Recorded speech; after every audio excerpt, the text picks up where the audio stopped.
Hello, my name is Les Brown, Mrs. Mamie Brown's baby boy, and I want to thank you so much for joining us. You know, at this particular time, I want you to, first of all, pat yourself on the back and take the time to thank yourself for becoming involved in a process for looking at your life.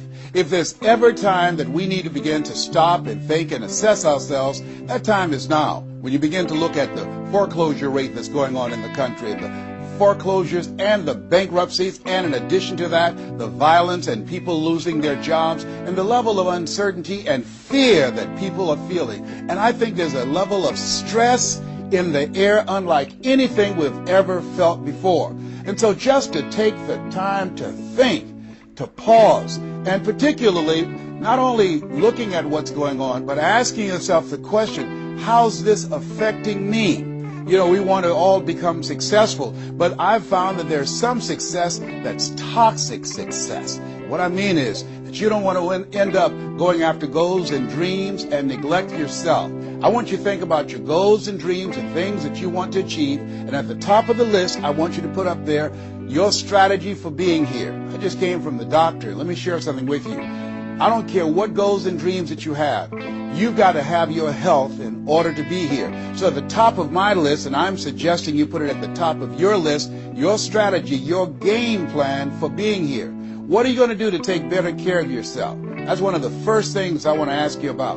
Because when I look at my life at 64, and I used to think people in their 50s were old, but now that I'm 64, I said, look here, people in their 80s and 90s, they're old people. My goal is to be here not only just to see my grandchildren, but to see my great-grandchildren and my great-great-great-grandchildren. But in order to be here, that's not just lip service, that's a commitment with my time, with my energy, and the choices that I make. So I want you to think about your strategy for being here, and I want you to think about your goal for securing your life in your future. See, as I get older, my goal right now is to become an asset to my children rather than a liability, financially and physically. See, I don't want to be a burden to my children. I don't even know if they like me that well. See, I love my mama. My goal and dream was to take care of my mother. I did that. I brought her home. I took care of her until she's 89. But children, they're different today. These are different type of people up in here. You don't know what this generation might do. Now, I know they say, Dad, we love you, but I really, really want to stay in good shape and take care of myself because I don't want to be around the house and my kids saying, look here, who's going to take care of him today? All he's doing is sit around talking to himself, talking about, yes, I can, and yes, I will, talking out of his head. No, I don't want that kind of party for me. My goal and objective is to die young at an old age. So I have a game plan. I don't like to eat vegetables all the time, but now I feel like a silly wabbit. Why? Because I realize at this stage of my life, I've got to eat more vegetables, I've got to get more rest, I've got to drink more juices, and I've got to do all of the things that make the healthy choices that will say to my body, Les, you plan to be here, I see that you're serious, so I'm going to take care of you. I do 160 push-ups every morning nonstop. Why? I couldn't do that at 15 or 20. But at this stage of my life, I've got to do those kinds of things in order to challenge my body, to stretch my body, and to indicate I plan to be here. What's your plan? What's your goal? Because if you don't have a goal for being here is not a given. When I was a kid, we used to go to funerals of old people. I can't tell you how many young people whose funerals I've gone to. I can't tell you how many. And so, and there's something about between 40 and 60. I don't know what it is about that period in time. Between 40 and 60, if you're approaching 40, I can tell you, and you already know, life begins to intensify. Things happen to you, and things happen to people you care about. Between 40 and 60, if you can make it through that period, you can take a deep breath, because most people don't make 60. Most people don't. And why? And I think it's because people just take it for granted that they're going to be here. So I want to share with you some goals and strategies as you think about your goals. I want you to visualize yourself having optimal health. Having your right mind. I used to ask my Mama, every Sunday you stand up in church and other older members of the church say, I want to thank the Lord for waking me up in my right mind this morning. Why do y'all say that all the time? She said, don't worry, son. You live long enough, you'll find out. She was absolutely right. I went in the room the other day to find something. I got in there, and I couldn't remember what I was looking for. I came out, I remembered what I was looking for. I went back in, I found it. Then I couldn't remember why I was looking for it. One of my children said, Daddy, you need some ginkgo biloba. I said, what's that? She said, something for your memory. I went down to the health food store. I was walking around. The lady said, may I help you, sir? I said, I forgot why I'm here. She said, you need something for your memory. I said, I know. So they took me over to a little section, and I bought the stuff, and then I took it home. Now, I can't remember where I put it. So when I got up this morning, I said, I want to thank the Lord for waking me up in my right mind this morning. See, if you woke up in your right mind this morning, that's a good thing. I called a friend of mine the other day, Miss Williams, said, Miss Williams, how you doing? She said, baby, I'm doing good. She said, I went to the bathroom by myself, not all myself. I said, too much information, too much information. Let me tell you something. But that's a good thing. I know about that. I've been in the hospital. I know what it is not to be able to move. I know what it is to have back challenges. I know what it is to be in pain. So this thing called life, you got your health? Let me share something with you. That's a good thing. A friend of mine, Bishop T.D. Jakes, said, if you got a problem man or money can solve, you ain't got no problem. I can agree with that. And I learned some things going through that experience. And really, I should say, growing through that experience. My goal at that time was to be here. Trust me, it's better be seen than to be viewed. Are you feeling it, brother? Up in here, up in here. So I want you to think about your goals and dreams. And here's what I want you to do right now. I want you to say to yourself, it's possible. It's possible.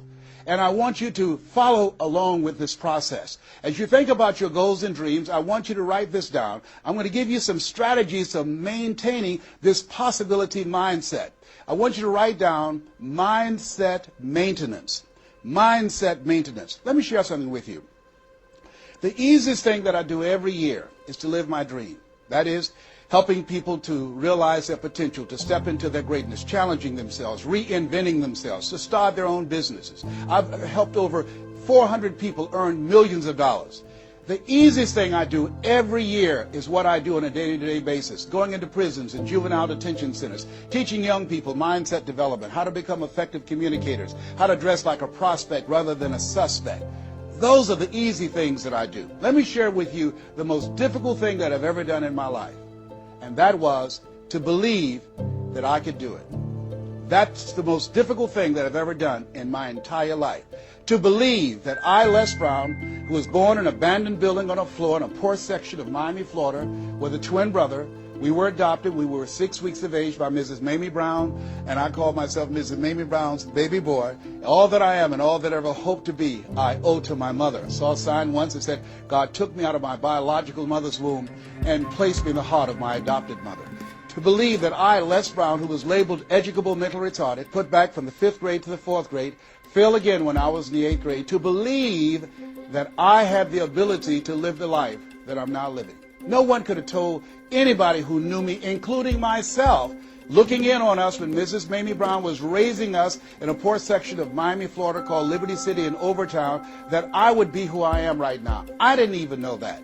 And I want you to think about your goals and dreams, and I want you to expand them. Why? Because it has been said that most people fail in life not because they aim too high and miss. No, most people fail in life because they're just like I was for 14 years. They aim too low and hit.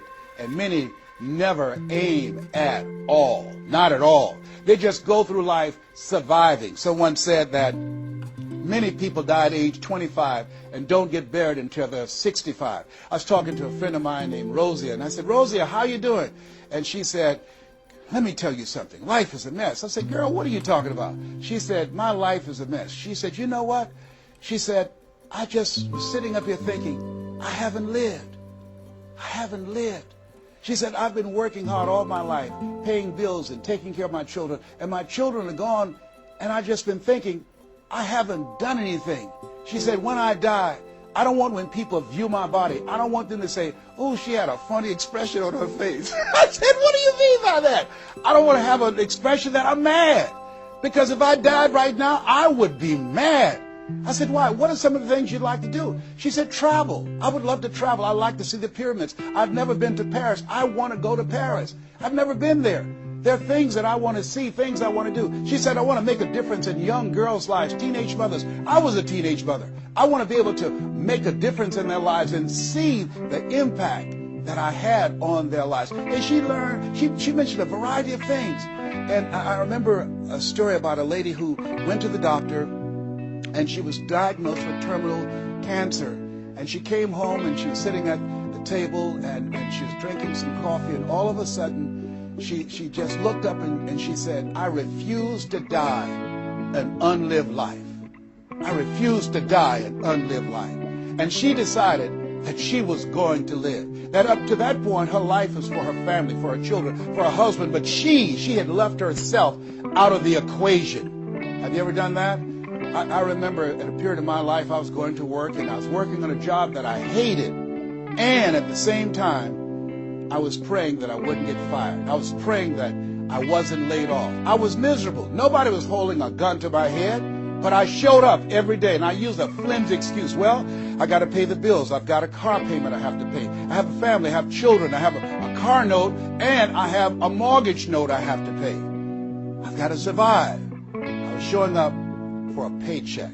Ladies and gentlemen, that's not living. And a friend of mine said, "You know when people change?" And I said, "No." He said, "When they get to the point when they say, 'I've had it. I've had it.'" I think the only reason that you're listening to me right now, the only reason that you're watching this webinar, that there's somewhere in your heart of hearts that you've said, as you looked at your life, you said, "I've had it." And not only have you said, "I've had it," but you said also in your heart of hearts, "I can do better than this." And let me share something with you. You can. Because if anybody told me, and I'm going to share some things with you that I've done, not for the purpose to impress you, but to impress upon you what the possibilities are when you work on your mind and have mindset development. Because I've found that how people live their lives is a result of their state of mind. It has been said, you don't get in life what you want, you get in life what you are. So part of the process, number one, is expose yourself to positive messages.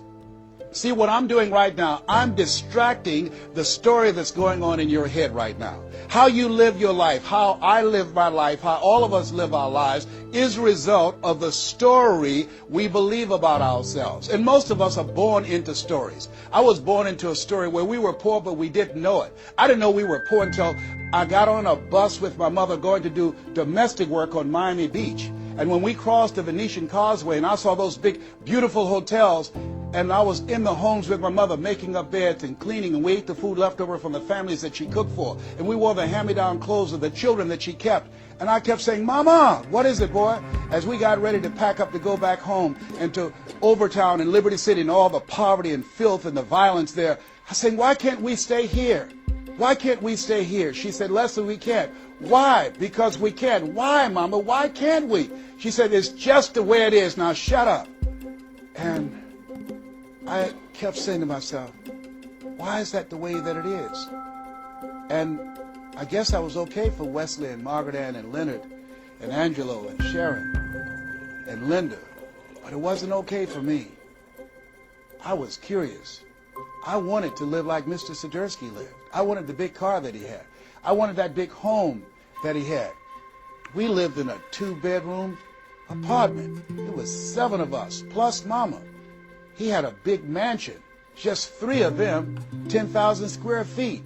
I said, "Mama, what is it, Leslie? One day, I want to buy you something just like this." My brothers and sisters, when we were on the bus going back, they were just engaged in playful things. I was thinking and dreaming. Mama didn't understand why I was thinking like that, because I'd been exposed to positive messages. I had to take care of Mr. Sidursky. I had to shine his shoes and clean his office. And every day when he was listening to motivational messages, I was hearing those things too. Earl Nightingale, we become what we think about. All of us are self-made, but only the successful will admit it. In order to be successful, you must be willing to do the things today others won't do in order to have the things tomorrow others won't have. Your mind is a machine. You must program yourself for success. Wow.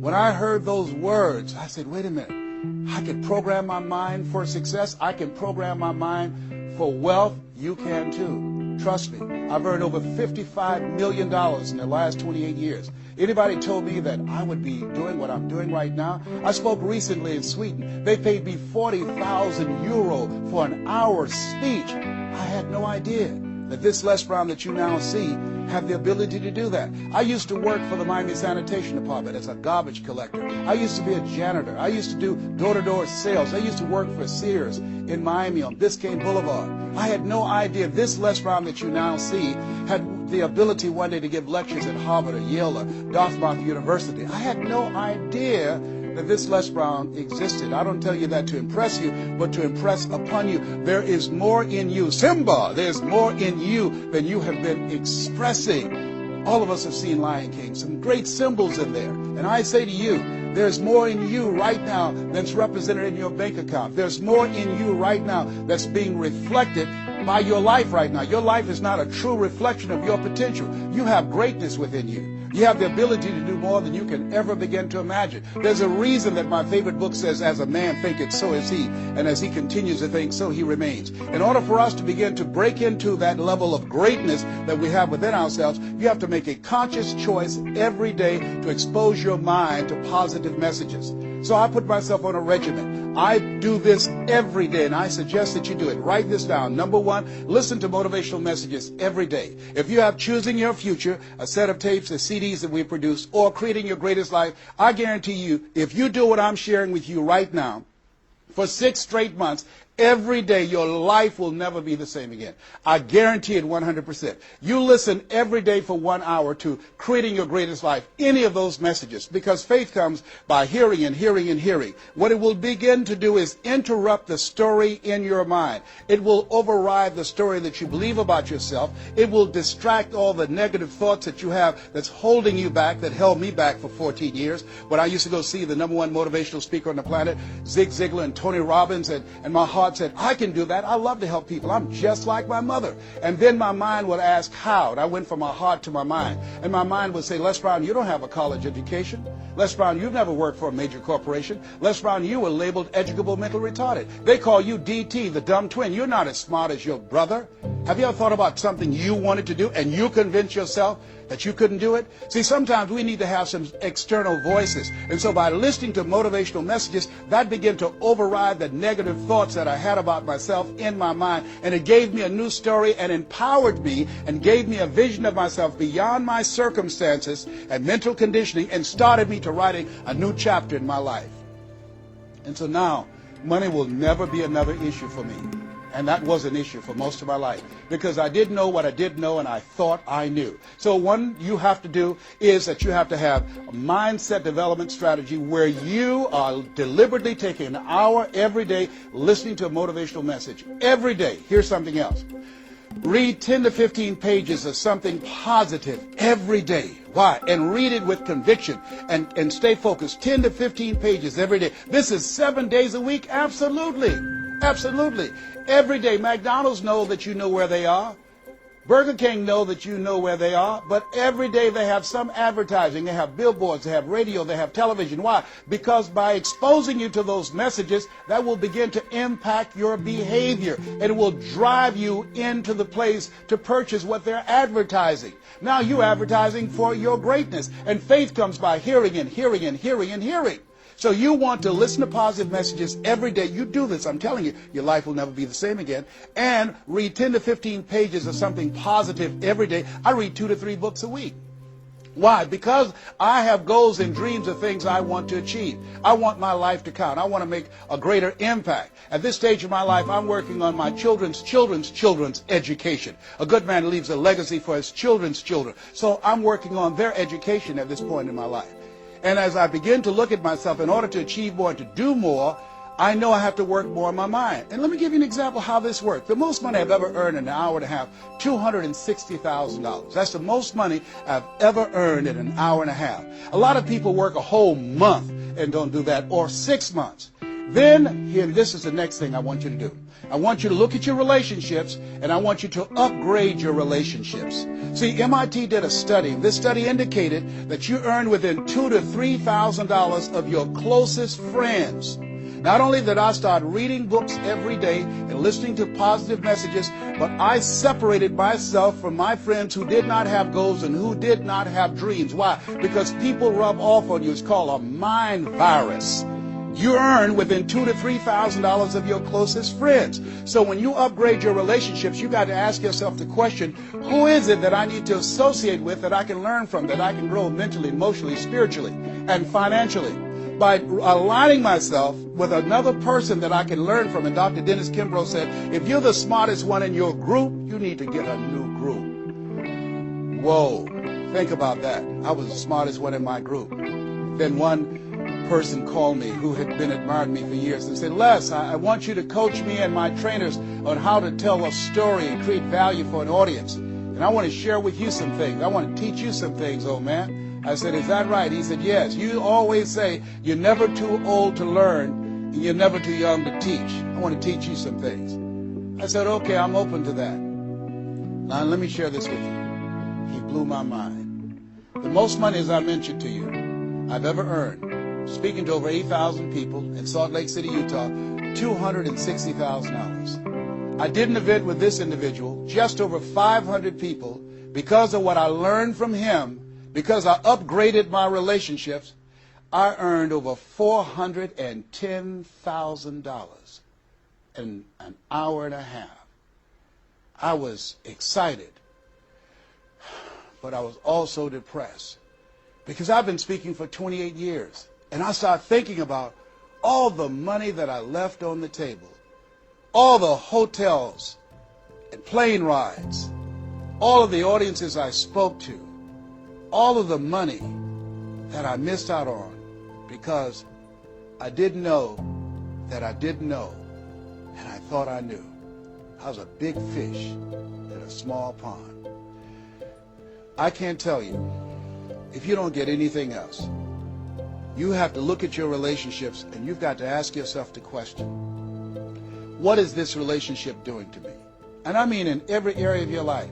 When the doctor looked at me and said, you have cancer. Cancer is the most feared word in 7 different languages. One of the first things I had to do, I found out who had cancer at some point in time or was living with cancer and conquered it. I surrounded myself with people who had done what I wanted to do, who were winning at the game.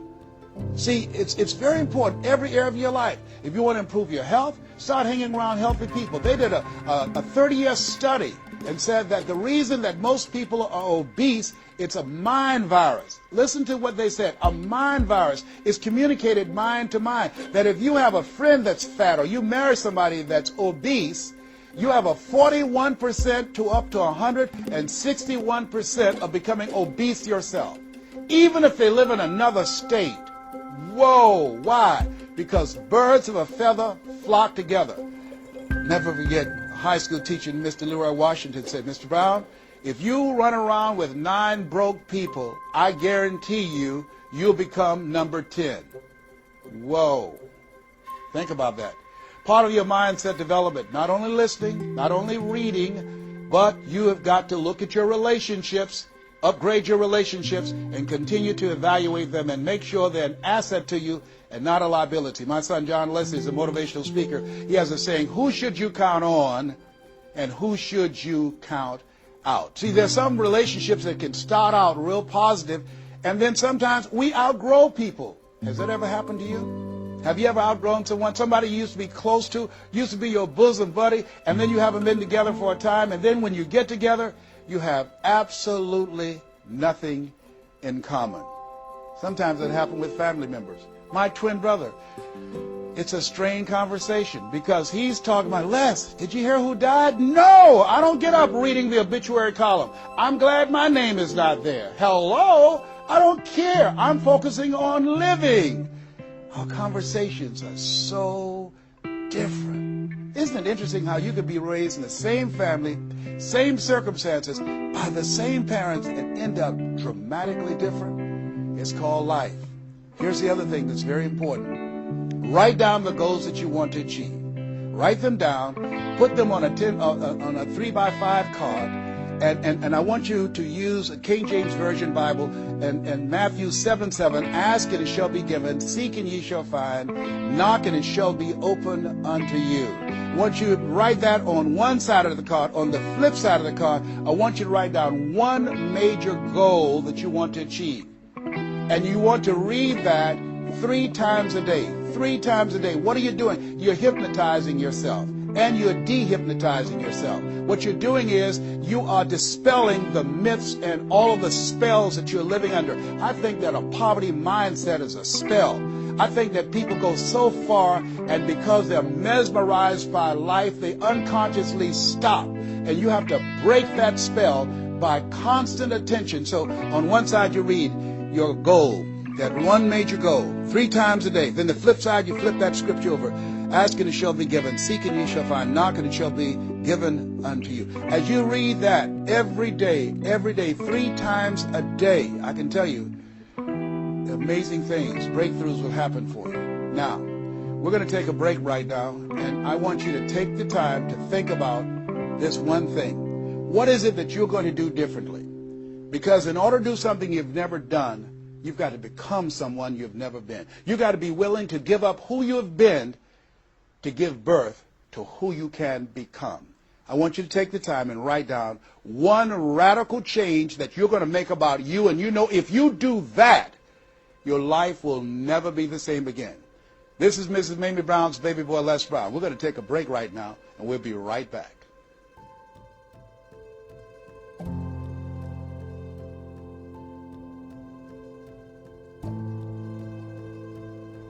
Hello, this is Les Brown, Mrs. Mamie Brown's baby boy. I hope you took some time to really go within because, see, no one knows you like you. You know what it is that you need to work on. I mean, one of my main issues that I had to dramatically change about myself was I had to develop courage. I used to go see people do things. I saw speakers on stage. My heart would say, I can do that. But I didn't have the courage to stand up for myself. For 14 years, I procrastinated. For 14 years, I kept myself as a spectator sitting on the sidelines. And then I saw a speaker, and he was so boring, the room was as quiet as a graveyard between funerals. And I said, whoa, if he can do it, I know I can do it. And because I saw what he did, and his brother-in-law was sitting next to me, and he said, you ought to be that boring and earn the kind of money he earned. I said, how much did they pay him? He said, $5,000. I said, $5,000? He's only been talking for about 45 minutes or an hour. He says, that's how much they make. Now, I wasn't earning $5,000 a month. I said, wait a minute.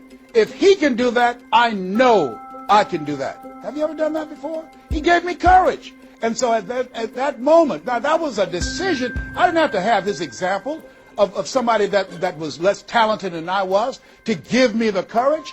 I should have had the courage to stand up myself, to believe in my own stuff. But the truth of the matter is, I didn't. And I can't unscramble those eggs. I cannot pull those years back. I cannot recapture those 14 years. Maybe, that's why my favorite book says, forgetting those things which are behind, reaching forth unto those things which are before.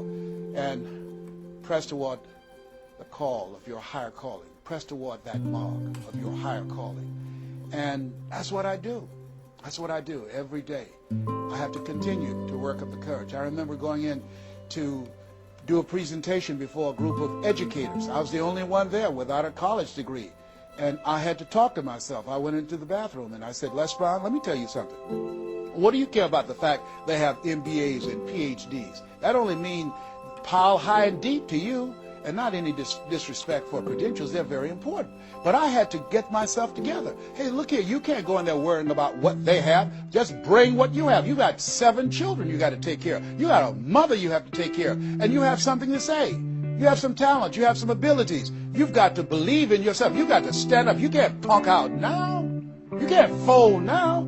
See, sometimes you have to talk to yourself. It might be the most intelligent conversation you will ever have, talking to yourself. So that radical change, it doesn't happen overnight. You can make the decision, but you've got to stay on top of yourself every day to come from and live your life from a place of power, courage, and faith, as opposed to being a volunteer victim, as most people are, volunteer victims. Here's something else.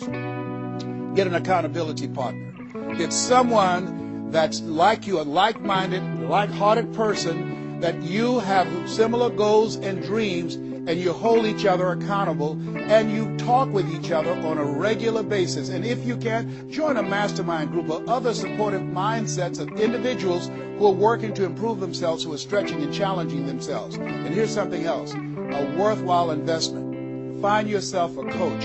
Find someone in your industry, find someone in your area of interest that you can invest in yourself and have an accountability coach.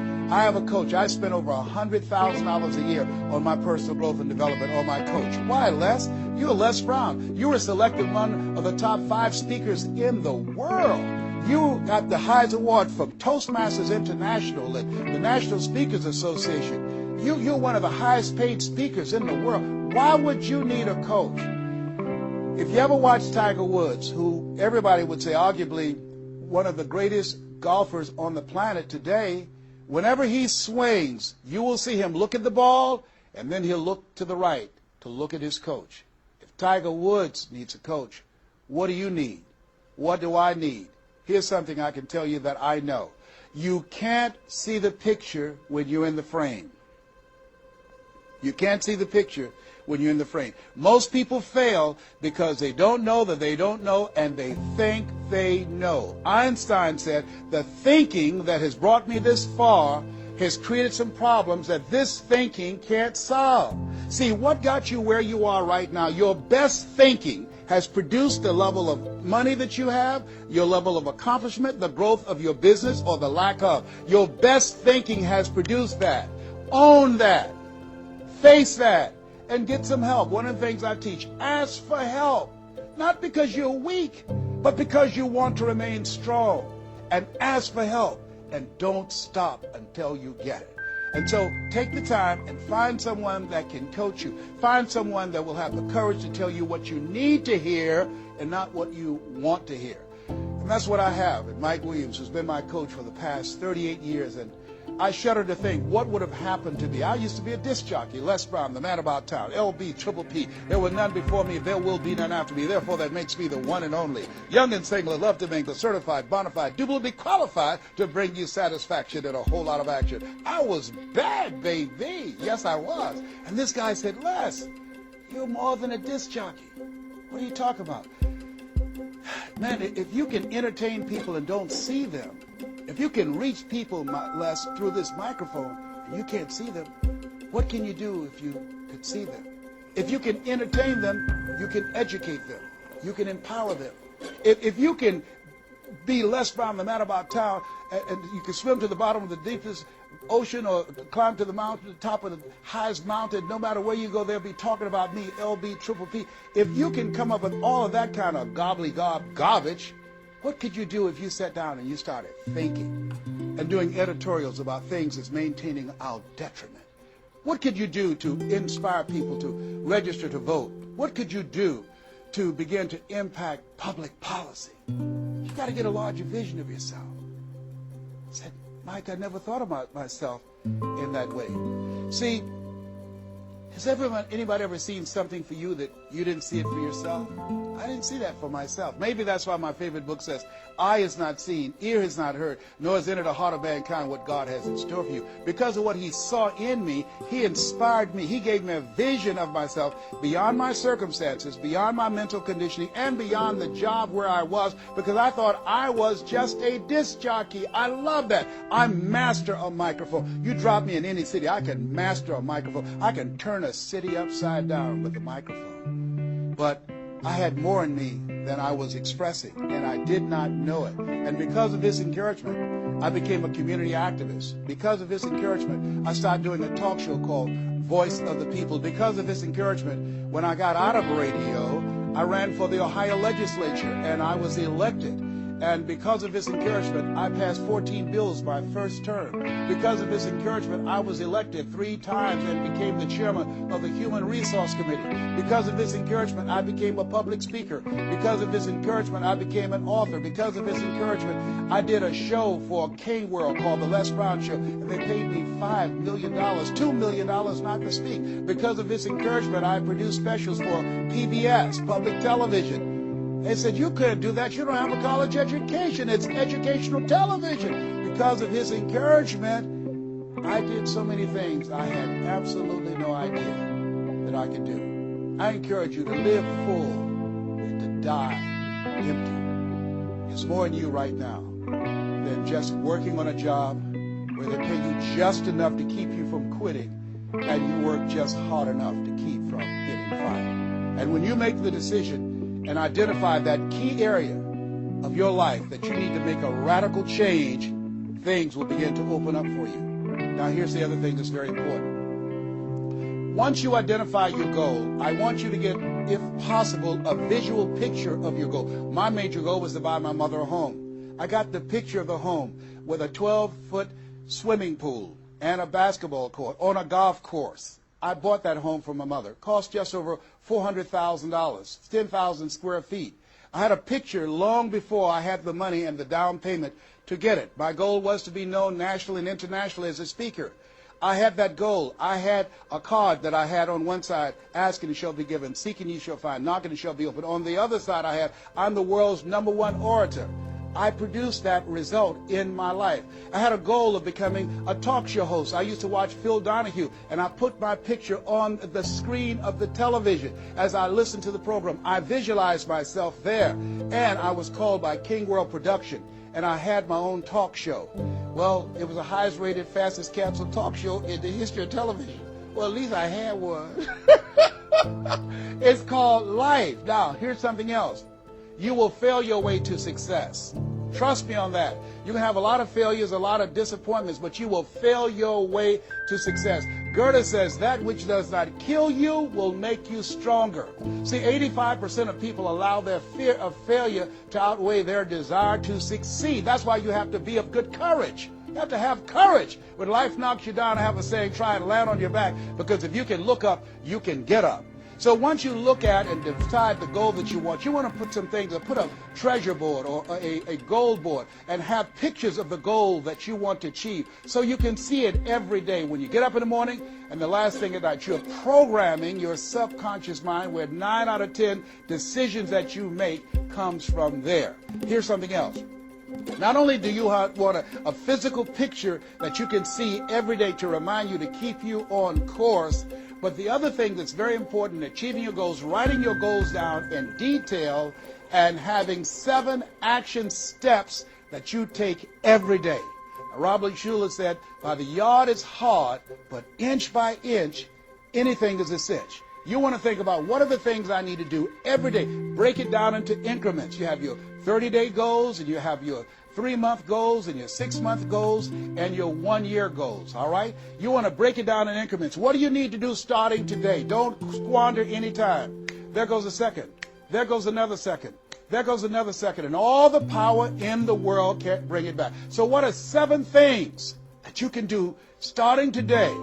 And then once you do those 7 things, then you work on all the other stuff. But what are the 7 most important steps that you can take that can move you in the direction of your goal? And when I decided to become a speaker, I started memorizing quotes every day. That was one of the goals I had, to memorize quotes.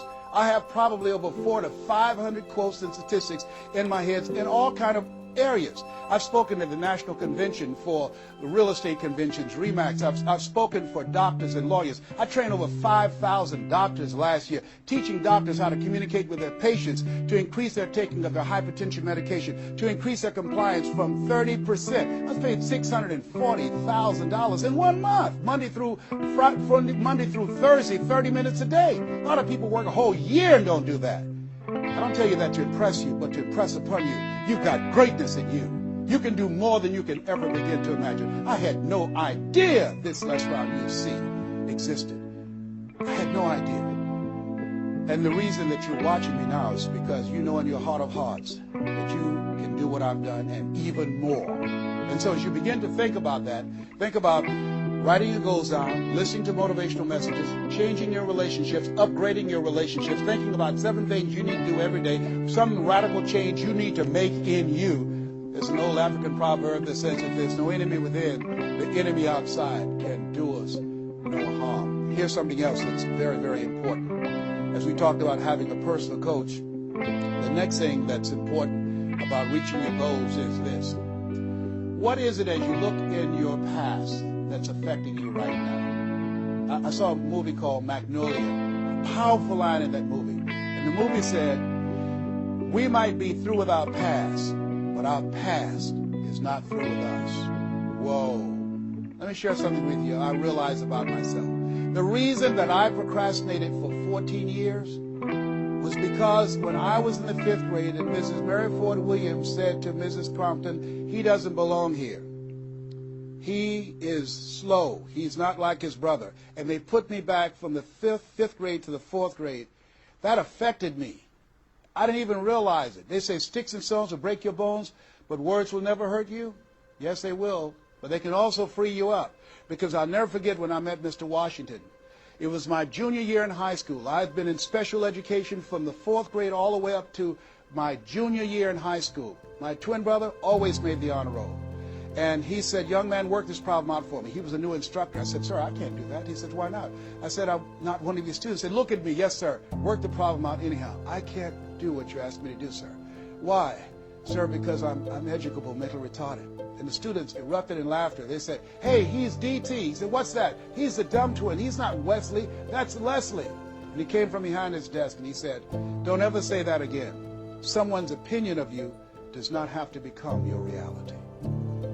That was a jarring statement. On one hand, I was humiliated, but on the other hand, I was liberated because he looked at me with the eyes of Goethe who said, look at a man the way that he is, he only becomes worse. But look at him as if he were what he could be, then he becomes what he should be. And here's what I learned from that experience. I want you to visualize yourself already there. Whatever goal, whatever dream that you have, see the picture complete. See yourself there. Why? We have something at the base of our brains called the reticular activating system. See, you have genius within you, and to prove it, let me give you an example. The other night, I said, I've got to get up tomorrow morning at 7 o'clock. I was at a hotel. I called downstairs and told them to call me at 7 o'clock. The hotel neglected to do it, but I woke up at 7 o'clock on the nose. Have you ever done that before? How did you know when to get up? Hey, that subconscious mind. Everything we need, the answers are already there. Have you ever seen somebody and said, you know what, I remember your face, but I don't exactly know where. And then later on you say, hey, I know where I saw you, and it came. What happened? The conscious mind sent that thought to the subconscious mind, and it pulled that information up and gave it to you.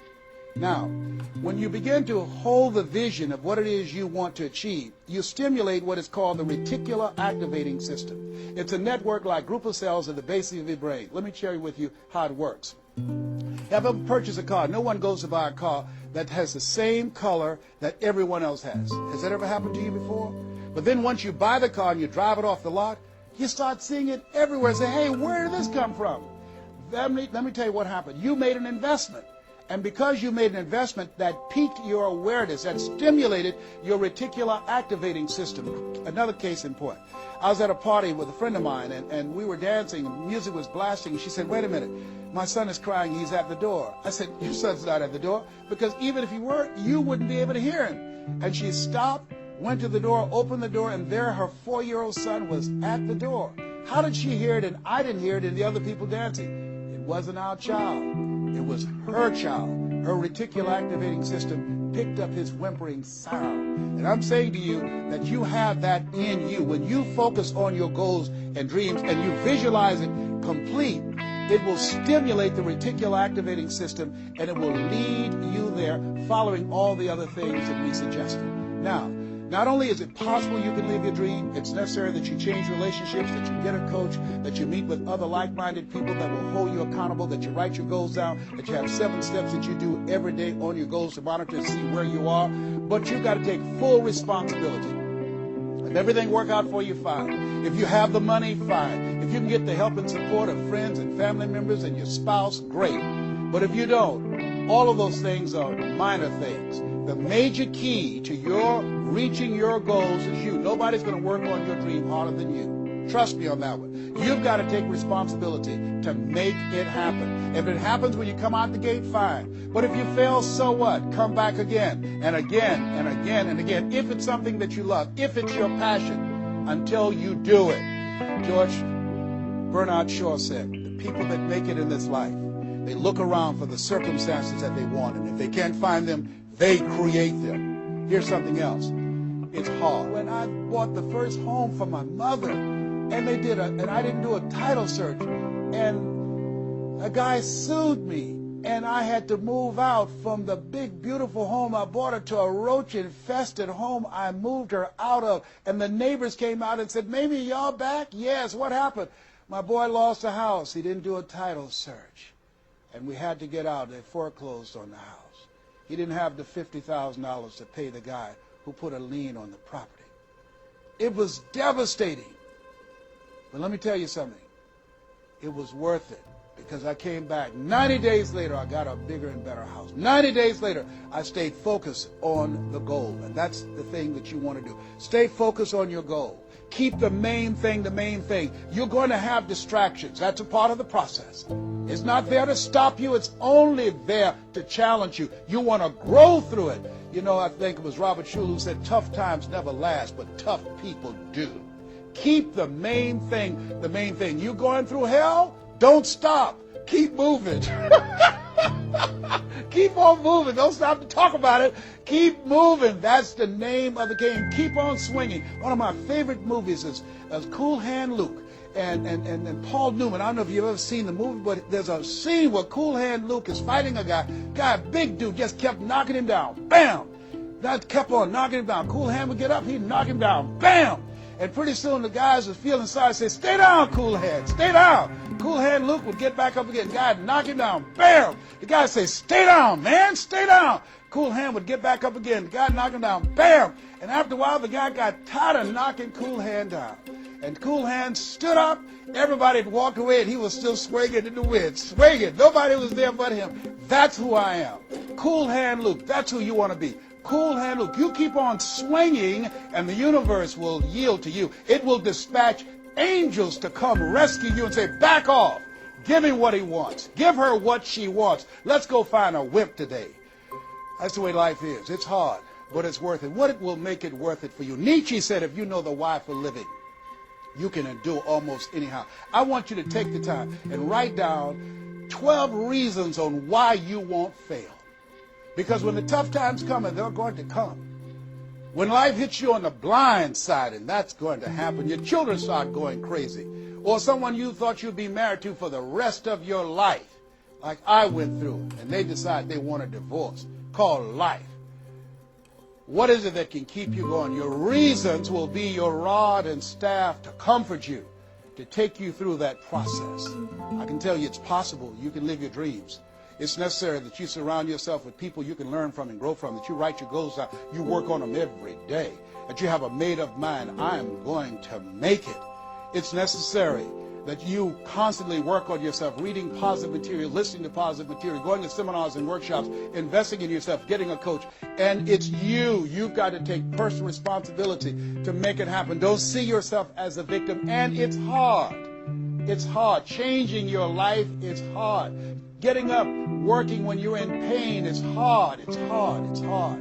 Working when you are trying to make something happen for you and the family, and you go home and you're facing a living hell where you need to refuel and replenish yourself mentally and emotionally and spiritually, and you got a battle in your home base. It's hard to keep your spirit up. It's hard. And people don't see the vision. They don't believe in you. They say, "Oh, you can count on me," and they're not there. They just lie. They're only there when they need you. It's hard. I can tell you, it's worth it. The sacrifice that you have to make, I can tell you from my experience, it's worth it. So take the time to write down, what are those 12 reasons of why you won't give up? What is it that will make it worth it for you? And once you find that, you will create some momentum in your life, and then it's done. It's done. Stick a fork in it. It's done. Here's something I want you to keep in mind. Life is a fight for territory. It's a fight for territory. And once you stop fighting for what you want, what you don't want will automatically take over. I want you to read that. I want you to memorize that. I want you to put it someplace where you can see it. I want you to keep that in mind. Life is a fight for territory. And once you stop fighting for what you want, what you don't want will automatically take over. Once you stop fighting for financial freedom, I am cancer-free, I'm debt-free, and I'm drama-free. I have the faith to call forth those things that be not as though they were. I'm fighting for my peace of mind. I'm fighting for my freedom. I'm fighting for my children's children's children. I'm fighting to create a brighter tomorrow. I'm fighting to make a difference in life. I'm fighting to make my print, to leave my mark. I refuse to die an unlived life. And that's what you are doing right now. You're saying to yourself, I refuse to die an unlived life. I want my life to count. I want my life to mean something. I want not to be a burden to anybody. I want to control my own future, to write my own check, to control my own destiny, to do what I want to do when I want to do it. Not to answer to anyone else but myself. You have it like that. The only reason you're watching me is because we're cut from the same cloth. We're branches of the same tree. The only reason you take the time to invest in your time, your money, and your energy, just stay here and focus right now. Because you feel me in your heart. Where your heart is, there your treasure is also. As a man thinketh in his heart, so is he. And I say to you, keep in mind what I said. Life is a fight for territory. Once you stop fighting for what you want, what you don't want will automatically take over. Jim Rohn said something I love. He said, when the end comes for you, let it find you conquering a new mountain, not sliding down an old one. No. Life is too short and unpredictable, as Helen Keller would say. Eat the dessert first. Don't let it find you sliding down the same mountain. I don't know what your goals are.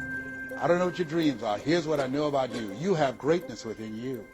Here's what I know about you, and I don't even know you, but based upon my own experience, you were chosen on purpose for a purpose. 1 out of 400 million sperm. You have greatness within you, but greatness is a choice. It's not your destiny. It's a choice that you have to make every day. Choose ye this day whom ye shall serve. The mediocre part of yourself or the greatness that you were chosen for. This has been Mrs. Mamie Brown's Baby Boy. I hope you've gotten some value out of this. It's been a plum-pleasing pleasure as well as a privilege. God bless you. God bless your dream. And God bless the greatness that is in you. The world needs you, and we need you now.